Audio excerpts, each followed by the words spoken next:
If your to-do list is full, but your business still can't run without you, you don't have a time management problem. You've got a task selection problem. Those are two completely different things. The fix is something that I call a founder task audit, and I've been doing this for nearly 10 years. It's the first exercise I walk every agency owner through, and back in 2017, at the worst point in my business, it pulled me out. And I'm going to walk you through the whole thing now. I'm going to show you exactly how to do it, and you'll be able to see the purpose-built system that I use with my clients, but you can also follow along with pen and paper if you want to. That works just fine. When I went through my darkest period as an agency owner, it was 2017. Two of my best people had just handed in their notice, and we'd lost two big clients in 1 week. So all of a sudden I went from feeling really in control and kind of top of the world to all of a sudden really just inheriting a bunch of problems and lots of decisions and things that were taking up my mental energy, right? It was really draining. It was very overwhelming. So I didn't know what to do. I honestly did not know where to even begin. And the only thing I could think of was to take everything from my head and to put it down onto paper. So the original version of this was just a pen and a pad. And I went to work on noting down absolutely everything that was in my mind at the time, everything that I had coming up, everything that was going to be a future task for me, and everything that was taking up my time that I hadn't really paid attention to. So I was looking back at my calendar, I was looking through my time tracking, and I had something called rescue time, which I went onto and started to note that down. I was thinking about my tasks that were just day to day that I was going through. And I really just ended up with a big list of absolutely everything that was taking up my mental space. Even if it was the smallest task, I noted it down. And I knew that if I had everything down in front of me, I could process it. If it's in my head, I can't organize it anywhere near enough, right? So the key thing here is we want to note the task that we're working on, and then really we want to categorize, organize, and prioritize how we then process that particular task. That is the purpose of a task audit for me. The system has since developed into a spreadsheet and then now in its app format. You can do this if you don't use the app. You can use this. You could just do this on paper. That's fine. You can do it on spreadsheet. That's also fine. But I do encourage you to use the app because it is the exact system as it's supposed to be used. So we're going to jump over to the screen and we're going to click the My Tasks tile, which you can see here. And on this, you will see a repository or collection of all the tasks that you're going to add. Even if you don't process the tasks now, it's just good to have this because like time tracking, the two things work really hand in hand. But anything that comes from the time tracking, which is a later lesson, is something that you would want to put into here for a permanent log of the things that you're actually working on or that take up your mental space. The task audit is really a reflection of what's happened previously and what's in your head. And the time tracking is a present day recording of what tasks you're actually working on. Okay, so they kind of work really well together. So the idea is to have a collection of tasks in here that have once upon a time or have recently taken up our time, or something that is even coming up that we haven't yet spent time on, but we do know is something we're going to have to do. And once we have that, we can then start to categorize, which we'll do as part of this exercise. Then we will organize, which will be later part of your journey through GTFO. That's where we start to assign these tasks to different roles within your business so that you can start the handover process.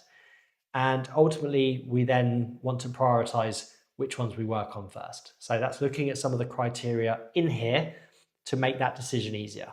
And I'll go through those with you. So in order to add the first task, you're either going to scribble it down on paper or you're going to click this button here which says Add Task. The first thing we're going to do is give the task a title. Now, we don't want to be too clever here, but at the same time, we just want to make sure that we never look at this task and wonder what we actually meant when we first put it into the system. So this could be anything. Let's put create a YouTube banner. And the description is optional if you just need reminding or if this is something that you want to just add some extra information for. So for example, create proposal might be the task, and then the description might be the company that you were creating it for. So we just want to give any additional context if it's relevant. Now, there's the type of task. There's 3 types of tasks. This is slightly different to types of delegation in a sense, because we have task, process, and decision here, whereas delegation would be task, process, and outcome. Decision and outcome are kind of the same in a way. I wouldn't overthink this particular part, but the best way of thinking about these 3 things is a task is normally one person carrying out the action from start to finish, right? So if I said that I'm going to create a YouTube banner, it's probably just going to be me starting up Canva, creating the banner, exporting the banner, and then I'm done, right? It might be the whole process from creating the banner to actually then uploading it to YouTube. Even though there's multiple tasks there, it's really just a task because I'm the one doing it. The second one is a process, and a process is where there are normally multiple people involved. There are normally more moving parts to this thing. A good example would be onboarding a new client. There's maybe going to be 2 or 3 people involved in that process, and even though it's something that you're working on, you might not necessarily be working on the whole thing. And the third one is a decision, which is exactly as it sounds. It's the need to make a decision on something, right? It needs, at the end of what it is you're working on or thinking about, there is a decision to be made. And this one's quite important because these weigh heavily on the mind, but they're sometimes quite invisible. So we don't necessarily note these down, but it could be something very simple. For example, if one of your colleagues asks you for your approval of something, it's not necessarily just the fact that you have to say, yes, that's good to go or not. You have to quickly get up to speed with what it is they're asking you to approve. You have to try to minimize as much risk as possible.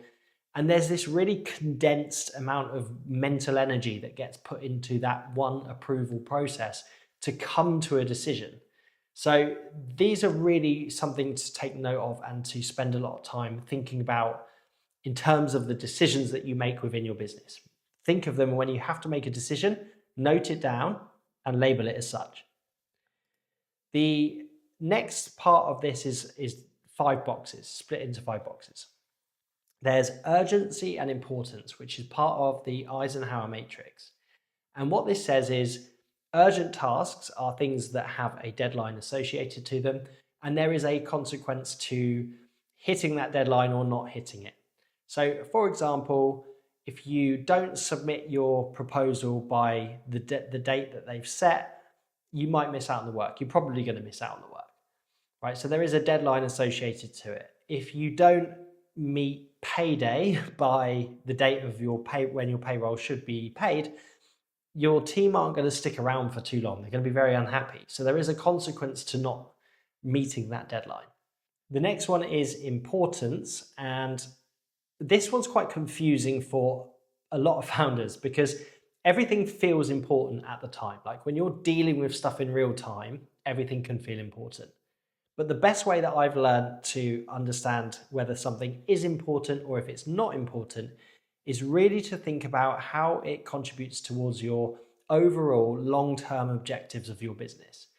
If it's something that really doesn't matter in the grand scheme of things, in isolation, then it's not important. A good example would be like writing a LinkedIn post. Some might say it's important because you have to keep consistent and you want to make sure your brand's out there and all of these things. But it's not actually that important. That one single post isn't that important. It doesn't need founder input. It's not going to carry that much of a significance in terms of whether it's important or not. An example of an important task would be thinking about your offer and positioning. Now, that is important. The consequences of getting it right could be amazing for your business, or it could just fall flat and it could, really harm your business, right? So the importance of that task versus, say, creating a LinkedIn post in isolation is night and day. You can see the difference, right? So sometimes you're thinking about the LinkedIn post and you're like, oh, but it's important. It's important that you do it consistently over the course of, a year or 6 months or whatever, but missing one isn't going to be that important to you. That's kind of an easy way to think about the difference of this. Are you having to be involved as a founder? Is it really important that you're there thinking about this thing because it's going to directly impact your strategic vision and direction, or is it not? The third box is whether it's high impact or not. Now, high impact is not the same as important because it doesn't necessarily mean that you, the founder, has to be involved. High impact means that the significance or the consequences are large and require proper thought and time to make the right decisions, right? So an example of a high impact decision or like task would be to pay your lease. If you don't pay your lease, the consequences of not paying your lease are significant. You're going to get kicked out your office. You could be in breach of contract and sued. But at the same time, it doesn't mean that you, the founder, has to be the one that pays the lease. It just means that it has to be done. It's got high impact. And therefore, in this instance, you're looking at, okay, well, we need to make sure there are checks in place to make sure that the lease has been paid. That's a good differentiation between the two. So we're looking at the significance of something effectively. The fourth box is whether something is repeatable or not. And repeatability is really low-hanging fruit in the terms of a task audit, because if something's repeatable, the chances are that it can be systemized and it can be delegated or automated, and that you, the founder, doesn't have to spend your time doing that thing. There are exceptions to the rule, but for the most part, repeatable tasks are easy wins when it comes to handing over and reclaiming your time. And the last box is whether it's enjoyable or not. And it's important to work on things that we enjoy doing, not to only work on those things, because it is really important that we're working on the founder-worthy things that are urgent, important, and high impact. But at the same time, that doesn't necessarily mean that we enjoy the work. And it's hard enough to build a business when you enjoy the work. But it's even harder if you don't enjoy any part of it, right? So we do want to be working on the founder-worthy things, which are urgent, important, and high impact. At the same time, we want to make sure that we are still getting joy from the business and we're still motivated to show up every day, right? We want a good balance there. We don't only want to work on the enjoyable things at the expense of the things that we should be doing. And also, we shouldn't be doing just the things that we should be doing as founders without enjoying any part of the day, right? So having that balance is key, and making sure that we're marking the things that we enjoy so that we can hold on to those things. They're the last things that you delegate as you begin to step back. And you might not even delegate them at all if you really do enjoy them. The next box is frequency. And just as it sounds, mark the frequency that you have to carry out that task. So for example, repeatable tasks might be daily, weekly, fortnightly, monthly. If it's beyond monthly, just mark it as either monthly or one time, depending on what you feel is most appropriate. And if it's not repeatable, then mark it as a one-time task, because this is something that you don't necessarily have to invest time into creating a system or a process around, because it's unlikely to come up again. Okay, so we want to mark the frequency here. And then lastly, we want to add a duration of the task. The more accurate you can get this, the better, because it will have an influence over the cost in founder time that this will calculate for you on the back end. But if you don't know, just put your best guess. Okay, so let's complete this task together. So we've added a task, which is create a YouTube banner. We haven't put a description, but we could. It's a task because only I am doing it in this example. It's not urgent because there is no deadline associated with putting this banner in place or not. If I do it today, it won't make a difference if it's today versus next week. Is it important? Not really. It doesn't contribute to the strategic goals of the business. If I have a banner or I don't have a banner, the impact and significance of that is not necessarily going to be classed as important. Is it a high impact? No, it's absolutely not high impact, because the significance of doing it or not doing it are just not that great. Is it repeatable? No. Once I've created a YouTube banner, that's pretty much it. And is it enjoyable? Yes, I enjoy designing things, so I'm going to mark it as enjoyable. It's a one-time task and it takes me 30 minutes. We're going to add this task in. So you can see that it's created a task on our task list and it's automatically categorized this as delete.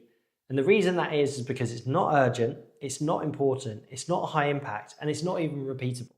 It's something that is a one-off task that I really shouldn't spend too much time on, if at all, and I should look to get rid of this entirely. So that could be passed to someone else.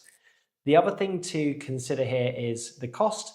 For the 30 minutes that I'm going to spend on this task, it's going to cost me $63 in terms of my founder value and my time that I've got here in the system.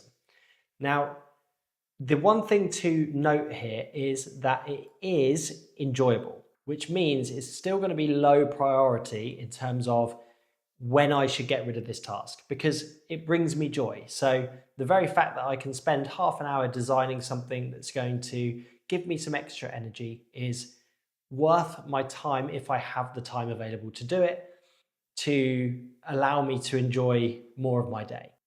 Okay, so let's add another task. This time we're going to make it founder worthy so that we can see the opposite of a task that we should not be focused on.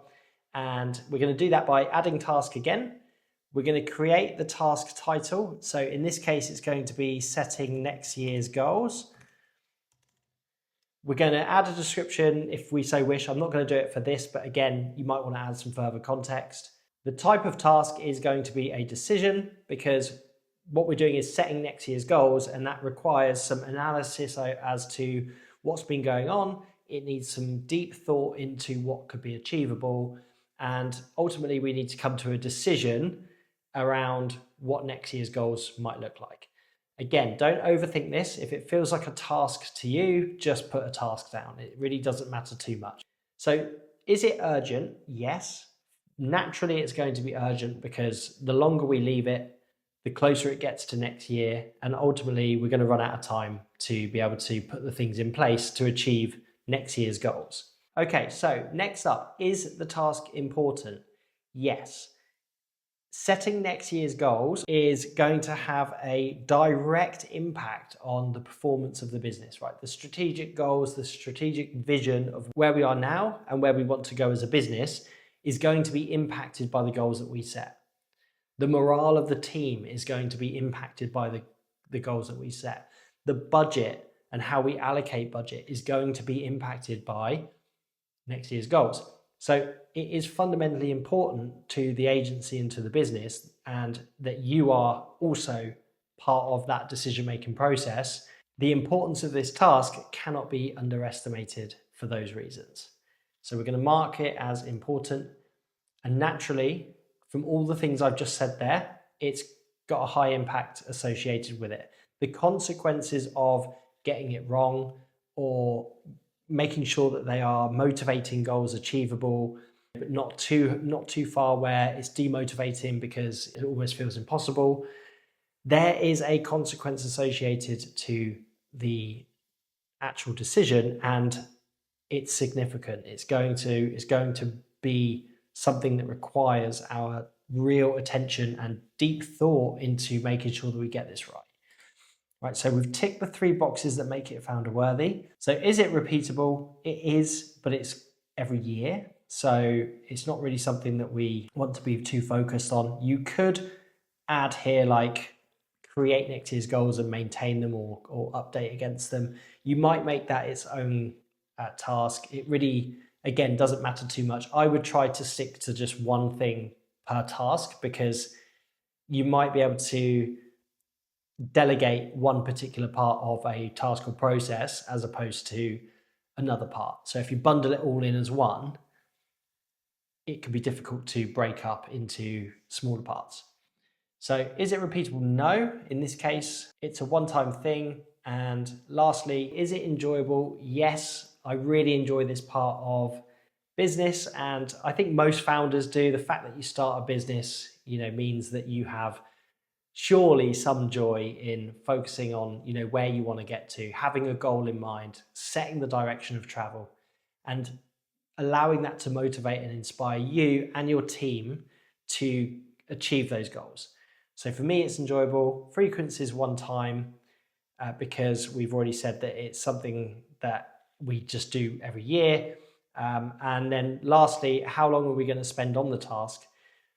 Really, this needs quite a bit of input. So for me, this would probably be like a half-day task. Could even be a full day. So we're just going to do half a day at 4 hours, and we're going to add the task in. What you'll see is that this box is green, which represents the fact that it's one, do first in terms of the Eisenhower matrix, but really what's key here is it's founder worthy. Right, so that's the difference. As you start to organize the things that you're working on, you will start to see the color coding, which is allowing you to categorize and organize your tasks. You just repeat the process for everything that's on your task list, everything that's in your mind, and log every task that needs to go in here. You don't need to do anything with it, as I said at the start. It's just so you have a record of what is on your desk, what actually takes up your time, and it will give you that mental clarity to be able to see it and process it. To give you an alternative view up here, there's a couple of things I want to just show you. So up here you have matrix view. Matrix view looks at the Eisenhower matrix setup and gives you all of your tasks in that view. So you've effectively got the things that you should do first, so urgent and important, the things that you should put off or do second, which is important stuff, but it's not that urgent. Then you have delegate, which is urgent but not important. And lastly, you have delete, which is neither. It's not urgent or important. So it's just an alternative view that you can see here to get an idea of what might be the first things that you hand over and delegate, or the things that you're going to prioritize in terms of getting things done and being most productive in your role as founder. The other views here are just with the filters. So filtering by tasks, processes, and decisions. And of course, you've got a search bar here if you want to just narrow down or find something in particular. So for example, anything to do with YouTube, I could type in here and I would get every YouTube task. Now, just to cover off a couple of last bits, here is a cumulative total of the amount of time you as a founder is spending on these tasks, but also the cost of that time based on the value of your time as a founder, which is part of the founder audit that's the early part of the system. So you've got an idea here of what it's actually costing you in your founder time, right? So you can look at all of your tasks and you can see the value of those or the cost and expense of those in equivalent monthly cost based on your time. So let's say, for example, clear inbox to 0. This is something that I absolutely shouldn't be doing as founder. It's urgent, yes. It's not important. It's not high impact. It's repeatable every day. So it says here daily, and it's not something that I enjoy. Based on my founder time value and the fact that it's 15 minutes every day, the cost is $688. Could I find someone to take this task off my desk at $688 or less? Yes, I could. So that's just an example of how you'd use this, is to see actually how expensive things are. Lastly, just looking at the task mix is seeing where most of your time and most of the things that are on your plate, where do they sit? Are you mostly working on things that you should delegate? Based on my experience, this is where a lot of things will be for those of you carrying out this exercise. Really, we want to be in a position where most of the stuff we're working on is under the do first or delay categories, but that comes in time, right? So we're not trying to compete at this stage, and we're not trying to make sure it's all perfect. This task audit, the purpose of this task audit is to be real and to get everything off your chest and out of your head into a system that will allow you to process it. Right, that's the first major stage of this GTFO journey that you're going to be on.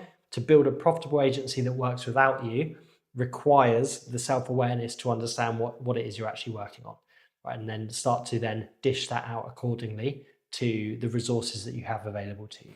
Right, so that's the task audit. And if you've been through that and you can already see the tasks that are costing you, the next step is to start mapping those tasks properly within your business.